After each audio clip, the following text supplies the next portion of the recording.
All right, everybody's wondering, are the 49ers going to return to dominance? They won their first time winning consecutive games was this past weekend against Tampa Bay. Hard to believe that it took until November to do it this season, especially since they rank as such a good team both offensively and defensively. There are flaws for sure in both of those phases of the game, but there are flaws everywhere in those phases of the game around the NFL. The 49ers actually rank relatively really well on offense and defense, but the special teams has held them back to the extent that it took them until November to win consecutive games.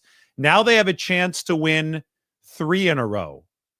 And that's going to come here against the Seattle Seahawks tomorrow. So the question is, will the 49ers dominate the Seattle Seahawks again?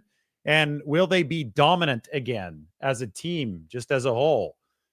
You guys know what my theory is. It comes down to that third phase of the game. We'll delve into that in a little bit. But last time San Francisco played Seattle, they won by 2 possessions. It was 36-24. It would have been a much bigger route had the Seahawks not returned a kickoff for a touchdown. That was the Laviska Shenault play. When you look at some of the numbers in that game, they were very lopsided. The 49ers were at 7.9 yards per play.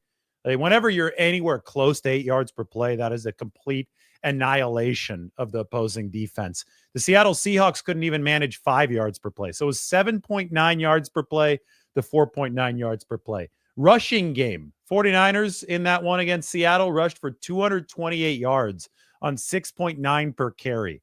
That shouldn't happen at the college level, but it happened at the NFL level. Seattle, 20 carries, 52 yards, 2.6 per carry. Listen, I think the Seahawks are clearly the worst team in the NFC West. They lost on their own home field to the Rams a couple weeks ago. That was before their bye. The Arizona Cardinals are obviously currently in first place in the division. And the 49ers have already completely walloped Seattle, 36-24, and with the statistics that I just read. So and this goes back beyond just this season. Last year, we saw the 49ers win twice against the Seattle Seahawks and not have much trouble doing it. The year before, they beat them 3 times, including in the playoffs. The closest game over the past few seasons has been that playoff game where Seattle was able to be in it up until the third quarter, and then it was the big strip sack. Remember Charles Omenihu getting Geno Smith coming around the edge and then Nick Bosa recovering it? Well, that was the 2022 playoffs. That was the wild card round.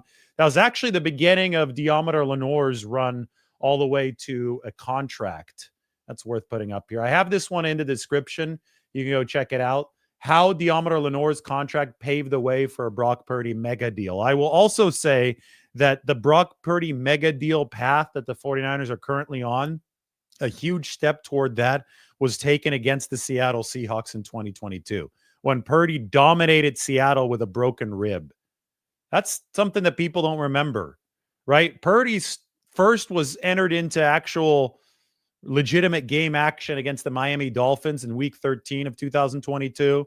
And he executed so well against all those 0 blitzes that the Dolphins threw his way. They just figured, new quarterback, he's not going to be able to handle all-out blitzes.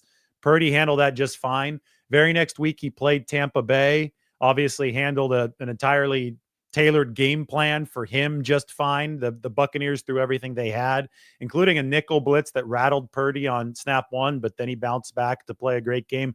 But he broke his rib in that game against Tampa Bay, and that was on one of the scrambles. He was running out toward the sideline, and he dove for a first down. That's where he broke his rib. So that set up the very next week against Seattle. It was a short week. It was a Thursday night, and the 49ers were gunning to clinch the division. They were gunning to clinch the NFC West, and Brock Purdy led them to that in a game that I don't think was as close as the score would indicate, because they had a pick 6 from Deommodore Lenoir actually called back in that game against Seattle because Nick Bosa landed on Geno Smith too hard, which I think is one of the weaker rules in the NFL, but it is a rule. And Nick Bosa landed wrong on Geno Smith, so negated a pick 6. If that doesn't get negated against Seattle on that Thursday night game that Brock Purdy played with the broken rib, San Francisco probably wins that game by 20-plus points. I think instead they won by 8. Jordan Mason sealed it with a run. But Purdy, who was barely able to lift his arms up over his head over the course of that week, wasn't able to throw a single pass in practice, went into Seattle and led the 49ers to a division clinching win over the Seahawks. You know, that's been a house of horrors for San Francisco for so long. When he did that, Brock Purdy was firmly on the path to becoming the 49ers quarterback for a really, really long time. And he kept on doing special stuff through 2022, 2023, even more special efficiency wise. And it was coming off of the torn elbow ligament. Now it's all but certain. I mean, you got to knock on wood because nobody likes injuries. I'm knocking on wood right now.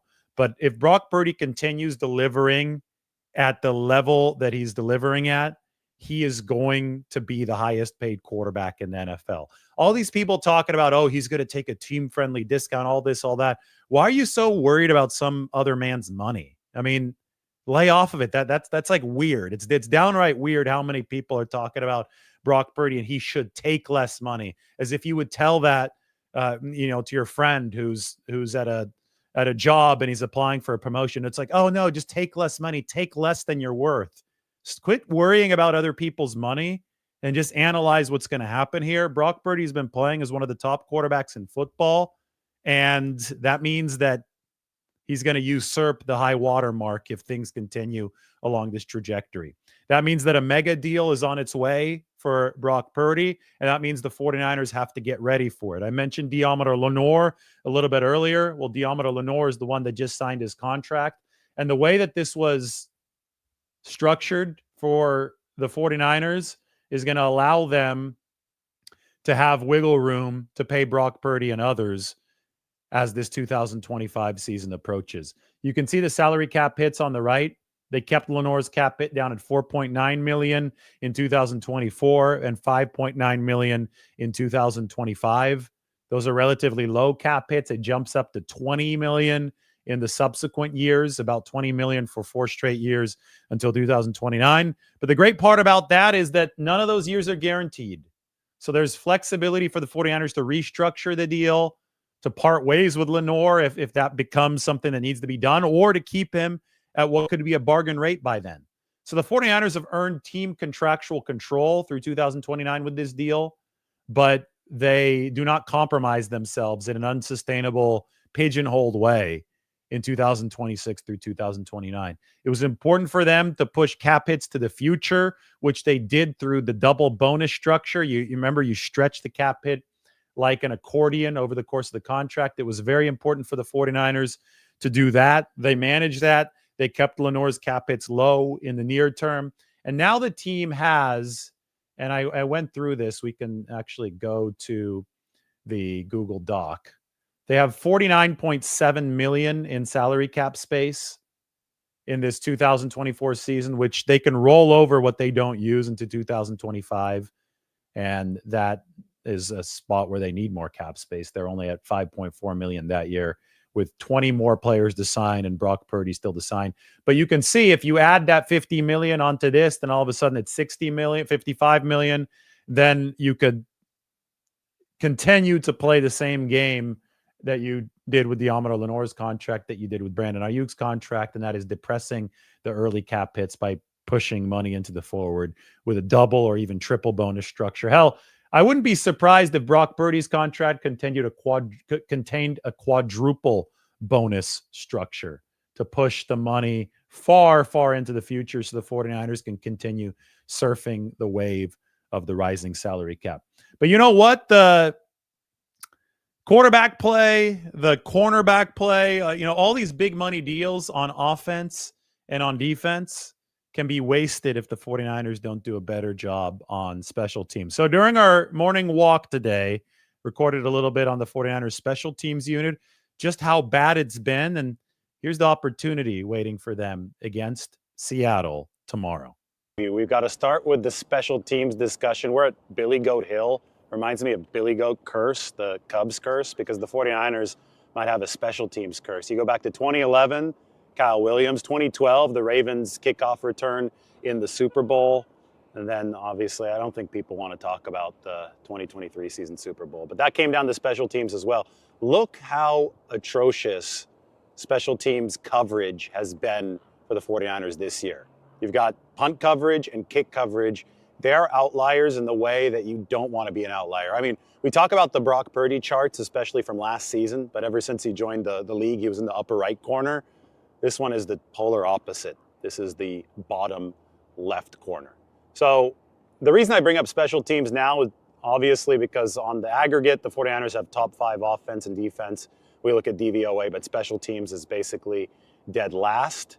They're also playing a Seahawks team that has tormented them in special teams for years and years and years. And the reason that's super interesting is that the 49ers special teams coordinator, Brian Schneider, actually used to be the Seahawks special teams coordinator.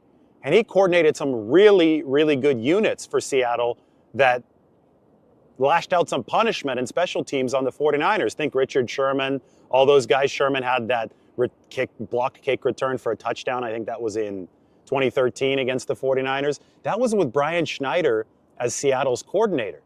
Now he's San Francisco's special teams coordinator, and things aren't going nearly as well. So I do think that when you look at special teams issues, it is more of a team cultural thing. The 49ers focus so much on offense and defense, and with Kyle Shanahan, there just isn't as much focus on special teams as a team like the Detroit Lions, who are really good. Dan Campbell's their head coach. As a team like the Baltimore Ravens, John Harbaugh is their head coach. The Chargers, Jim Harbaugh is their head coach. The 2011 49ers, although that was the Kyle Williams year, they had a really good special teams unit that year, Jim Harbaugh, Brad Seeley. So much of this for the 49ers is about just not screwing it up on special teams. Just don't screw it up. Be mediocre.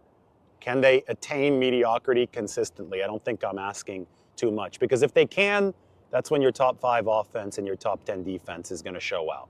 That's all that you have to do if you're the 49ers. And you have to do it against the Seattle Seahawks team, whose only chance in this game is to neutralize the playing field via special teams. They almost did it back in October when Laviska Shenault had that long kick return for a touchdown. Remember, the 49ers were dominating everything in that game up until that point. It was another cautionary tale that special teams can ruin everything. So maybe Brian Schneider can hold the special teams advantage against his former team, the former team that used to terrorize the 49ers on special teams. Or maybe special teams is going to be the 49ers' Billy Goat curse.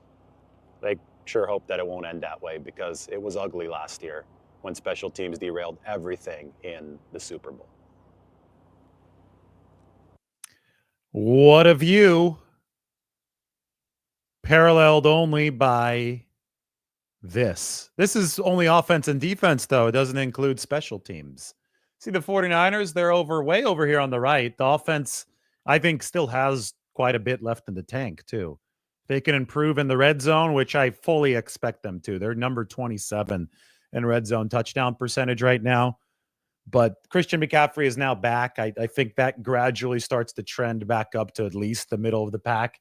You improve in the red zone, that in and of itself will push the efficiency up into this top tier.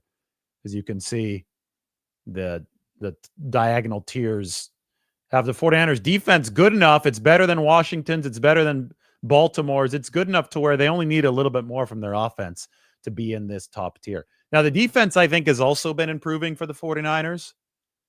I think that bigger leads, which can be facilitated by better red zone production and also better special teams play, actually can lead to better defensive play, because the one weakness of this defense, I think, is the run defense. And if you can get ahead by more than a possession, you don't have to worry about the run defense, because other teams are just going to be throwing. So everything is connected. And the one big issue for the 49ers right now is this chart, this graph right here showing the special teams. And this is not even including the field goal struggles that they had last week against Tampa Bay. This is just punt and punt coverage and kickoffs and kick coverage. It has been miserable for the 49ers. I mean, there are bad teams on special teams like Minnesota, Philadelphia, the Rams, and then there are absolutely atrociously horrific teams on special teams, and there's only one of them. That's the 49ers. So this right here is promising for San Francisco. You could see so many ways that they can realistically improve into tier 1, but it doesn't include this. And if this can just move toward the pack, if they can move to where the Vikings are, I don't think that's asking too much. Then the 49ers will be in a much better spot. In fact, if you had already done that, if they were already, closer to the pack, they'd be 7-2 right now instead of 5-4. But I digress. Back to our original question. Will the 49ers dominate the Seahawks again? I have a few reasons why this game could go really well for the 49ers. A, Seattle lost their starting center of the bye week. He decided to retire, Connor Williams.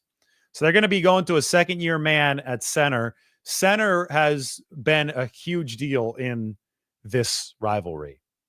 In 2020, the 49ers had center issues galore. They were down to their fourth stringer, Hronis Grasu, when they went up to Seattle in week 8, and they just got bludgeoned by the Seahawks. It was A-gap blitz after A-gap blitz. The Seahawks, they had DJ Reed at the time, the former 49er. They even sent him up to A-gap.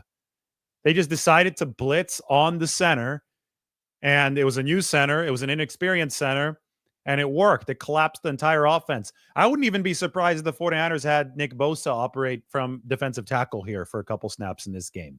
I know they've done it a couple times. It's a once in a blue moon type of thing, but why not try to put a little bit more pressure on the interior? Now, that being said, Malik Collins has been amazing for the 49ers this season. He still ranks number 5 in pass rush win rate of defensive tackles. This is somebody that's never ranked that high. He's been a good, solid pass rusher. He just hasn't been a top 5 guy. He's also played the run well. They traded a 7th-round pick to Houston for him. They've actually traded for 3 Houston defensive linemen in recent years. Menahu, I already mentioned, came up big against Seattle. Malik Collins, really good player. And we'll see what Khalil Davis does as he has more time practicing with the 49ers in their system. But I think all defensive tackles need to be ready to capitalize on the fact that Connor Williams, Seattle starting center, has retired. And I think that even the tackle positions for the Seahawks with starting players in place do not match up very well with what the 49ers are bringing to the table. The last time that San Francisco played Seattle in October, Nick Bosa had 14 pressures, which is a record for the past few seasons. He tied his own record with 14 pressures. So they're already having no trouble pressuring Geno Smith from the exterior, but they can also pressure Geno Smith, I think, even to an even greater degree from the interior this time, given those center issues for Seattle. 2, the Seahawks cannot run the ball. This is a team that's really struggled in terms of rushing efficiency. And against the 49ers, they only managed those 2.6 yards per carry in October. That leads to Geno Smith having to drop back and throw way more often than the Seahawks want to throw. He had to throw 52 times in the game on Thursday night in week 6. So that's 52 throws, 312 yards. That's not an efficient amount. The yards per attempt there is, I have to do the addition in my head because they don't have it. Well, they should have it for me up on this NFL stat sheet, but they don't. So let's do 52 or 312 divided by 52. It's going to come out to something in the 5s, isn't it? 6, exactly 6 yards per attempt. That's not good. Not good at all. So if you can hold an opposing quarterback to 6 yards an attempt while they're only rushing for 2.6 yards per attempt, it's not going to be an efficient offense. It ended up being 4.9 yards per play for Seattle. They just didn't match up well against the 49ers. I don't know how else to put it. On top of all that, Geno Smith threw 2 interceptions. He threw the one to Malik Mustafa, and then he threw the one to Renardo Green. They do have some solid weapons that can do some damage on the outside. DK Metcalf is going to be back in this game, but they had DK Metcalf last time fully healthy, and the 49ers didn't have Charvarius Ward, kind of like they won't have Charvarius Ward this time. And it was Renardo Green that was able to shut down DK. There was this play early on the Malik Mustafa interception when DK lined up in the left slot. Deommodore Lenoir locked him down in the left slot. So then the throw, I think, was Jackson Smith-Njigba to the right side. And that was the Malik Mustafa interception. Geno just forced it away from Deommodore Lenoir. So no Charvarius Ward, no problem for the 49ers. And their secondary dominated Seattle. I see this as a potential statement game for the 49ers. I say, will the 49ers dominate Seattle again? Because they've dominated them in the past, but a dominant win this time for San Francisco would mean 3 straight wins on the season, heading into Green Bay and Buffalo. And it's already November 16th right now, right? So you're officially in late November if the 49ers get through tomorrow with a win, and you're in late November on a roll. you're in late November on a potentially dominant note. And that's heading into this gauntlet at Green Bay and at Buffalo. And when we talk about November, it's synonymous with the 49ers hitting their stride. So I think absolutely the goal in this game for the 49ers should be to come out, make a statement defending the home field. And I think a lot of people will start talking about this 49ers team as if it's 2021, 2022, or 2023 again. You'd be at 6-4. You'd be on a 3-game roll. You'd be in November, and then you'd have a chance to go on the road and give that badass aura that the 49ers have given in the past at this time of the year. You'd be able to walk out with the boombox in Green Bay, walk out with the boombox in Buffalo. All you'd have to do is win one of those 2 games to convince everybody that you're a contender. If the 49ers leave the December 1st game at Buffalo at 7-5, they are in excellent position, period. Maybe they'll be even better than that. Maybe they could be 8-4 leaving Buffalo. But I think the key to everything is winning the game against Seattle tomorrow and winning it convincingly, even though you might be down a couple pieces. So one of the biggest thorns in the 49ers side when it comes to potentially dominating the Seahawks is Trent Williams, maybe not playing. Trent Williams is dealing with an ankle injury. And he didn't practice at all week. So we sit here and we wonder, okay, what's going to happen if the 49ers do not have Big Trent at that left side? Because Seattle is now healthy defensively. They were partially healthy when they faced the 49ers in October on that Thursday night. I think that this would be a wonderful test of the 49ers offensive line depth. You need 7-8 quality bodies any year to make a legitimate Super Bowl run. You need to be able to weather the storm when you don't have your best offensive lineman. Maybe not for the whole season. Maybe that's too much to ask. It'd be probably too much to ask for Detroit to go the whole year losing, somebody like Penei Sewell. So it'd be too much for the 49ers to go without Trent Williams for the whole year. But for a game, you've got to be able to do it. Jalen Moore has to be able to fill in. John Feliciano, I don't know if he's going to fill in for Aaron Banks, who's questionable. He'd have to be able to take that left guard position and do a good job there. Then there's the center spot. Jake Brendel, Dominic Pooney, Colton McKivitz, center to right tackle. They've been playing good football this year. They'd have to elevate their game if Trent Williams isn't able to go tomorrow. So this could be a fantastic test of the 49ers' depth tomorrow. The depth that they will need. I guarantee you they will need as soon as tomorrow potentially, but they will need to make it all the way to the Super Bowl and win it. Last year, they needed to dig into John Feliciano, right? After Spencer Burford started the season suboptimally. They went to John Feliciano right guard. They upgraded that position. That helped them get as far as they did. Daniel Brunskill used to be the man that the 49ers had to rely on that wasn't part of the original 5. 2019, he was huge. In 2019, the 49ers played a Sunday night game against the Green Bay Packers where they were missing both of their starting tackles. They didn't have Joe Staley. They didn't have Mike McGlinchey. So it was Justin School and it was Daniel Brunskill.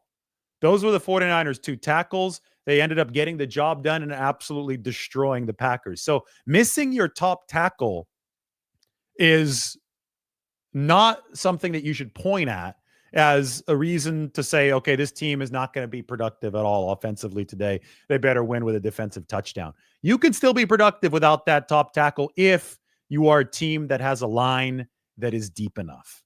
So I think that if Trent Williams doesn't play, San Francisco does have a chance to showcase how deep that offensive line truly is. Again, let's go back to the team tier chart. I think this says so much of it. It illustrates it in a good way.